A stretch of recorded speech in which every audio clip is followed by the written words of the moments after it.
This week I'm looking at a book which I've actually been searching for quite some time. This is a copy of Mr. Chambers and Persephone by Christopher Whitfield, which was published by the Golden Cockerel Press in 1937. This book was issued in a couple of different states. In fact, if we take a copy of Pertelote, which was the second of 4 Golden Cockerel Press bibliographies, we can turn to the book's entry, which is number 125, and we see that it was firstly issued in a limited edition of 150 signed and numbered copies. And that's the edition I have here that I've been waiting for on the market. But there was also an unlimited edition, which itself was issued in a couple of different states.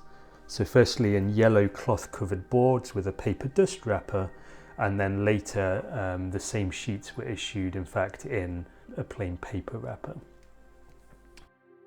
I should also say that Pertelote comes with a sample illustration from the book here on the preceding page to the entry. So turning to the limited edition, which is the one I have here, we see that we have a plain yellow cloth covering for the boards, and this cloth has a very smooth finish. I guess it's kind of like a linen texture, and then we have this green Morocco leather for the quarter binding. On the spine we have the title and the Golden Cockerel device blocked in gilt. You can see that the spine on my copy has discoloured to this brown colour, which seems to be quite a common affliction for this particular book. And then if we look at the top edge, we find that it's gilded, and the bottom and fore edges have been left untrimmed. So it's an incredibly plain and basic binding for this particular edition. And then when we open it out, we find inside that we have, like many Golden Cockerel books of the era, this Arnold's handmade paper. You can see the rough edge here where it's been left untrimmed. And as I've said in other videos about Golden Cockerel books, this particular paper has quite a coarse texture to it, which gives it a certain tactile quality that's unusual if you're more familiar with modern books. Also perhaps makes the book feel a little bit less refined than you might expect in a more modern offering. Also here on the end papers you can see stamped bound by S&S London. That's the legendary bookbinder Sangorski and Sutcliffe. So then we open out to our title spread. We see this is Mr. Chambers and Persephone, a tale by Christopher Whitfield. It's a novella, so it's a relatively short story. I think it's about 62 pages or thereabouts. Then we have an engraving of a golden cockerel here, and we see that we have wood engravings by Dorothea Braby. And the first of those engravings is here serving as a frontispiece. So this, like a number of other engravings in the book, is a little bit racy, a little bit explicit, and that's another feature I guess that's common to many Golden Cockerel Press books of the time. One thing that strikes me straight away is that the paper that was used here, this Arnold handmade paper, has not been particularly sympathetic to the engravings. So I'm not sure how clear it will be on the camera, but the black here is not quite as dense as it could possibly be. And somehow one has the sense that if this were a smoother, more refined paper, then the engravings would have been taken much better. In fact, in another of the Golden Cockerel bibliographies, Cockelorum, Christopher Sanford, the proprietor of the press, remarks exactly that his experience was often the machine-made papers that was used in the standard unlimited editions often took the engravings a lot better than the apparently higher-end handmade stuff that was in the limited editions. And indeed, if I take again my copy of Pertelote and I turn back to that sample engraving that we saw a moment or two ago, here again I'm not sure if it's at all clear on the camera, but the black just looks a lot denser. You can't see any of the texture of the paper here in the printing of the black, because the paper has virtually no texture. It's a very smooth machine-made paper. and the engraving really looks lovely here, whereas here it looks it doesn't have the same impact, the same density or punch.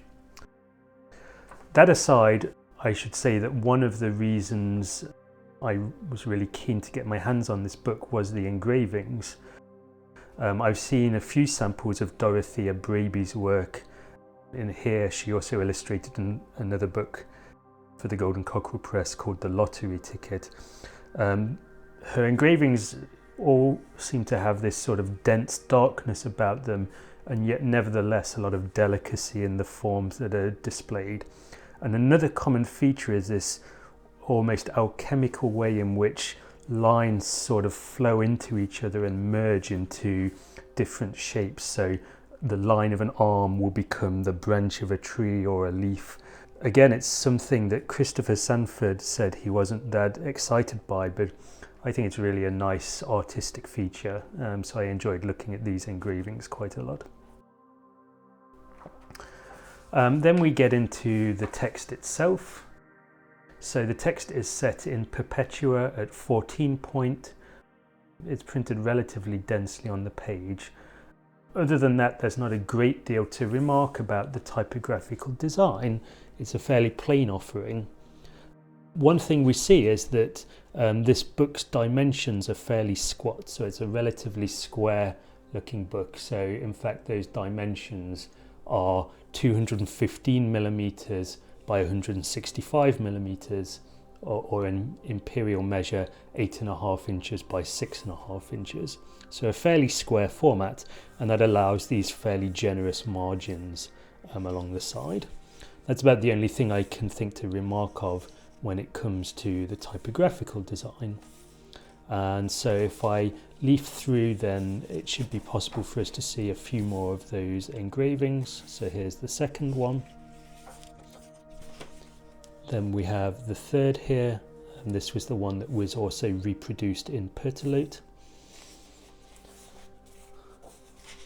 Here's the fourth engraving, another relatively explicit one. There's engraving number 5, and I think that might be the last one. And then at the end we have some notes about the production. So the page is hand numbered. This is number 120. It's signed here by Christopher Whitfield, and we can see that this was completed on the 10th day of September in 1937. What of the story? Well, it's a story of forbidden love. It's quite a quaint story. It has a wistful quality about it.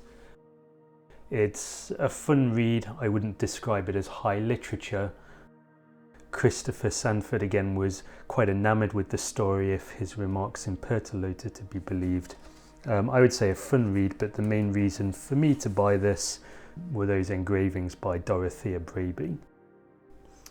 What I would say in reflection is that given the comments I made about the paper and the way that it interacts with the engravings, I haven't been terribly impressed by this limited edition that I spent so much time searching for. And in fact, if I were starting the process again, my advice would be to go and look for the unlimited edition. To put things into perspective, I think this limited edition cost me about £120, so not outrageously expensive, but I think the typical price seems to be between £120, £200, that sort of ballpark, whereas a fairly nice example of the unlimited edition can be found for £40, so very substantially cheaper, and I think those all-important engravings would be much easier to appreciate in that unlimited edition. But otherwise a fine copy of a nice Golden Cockerel book to add to my collection.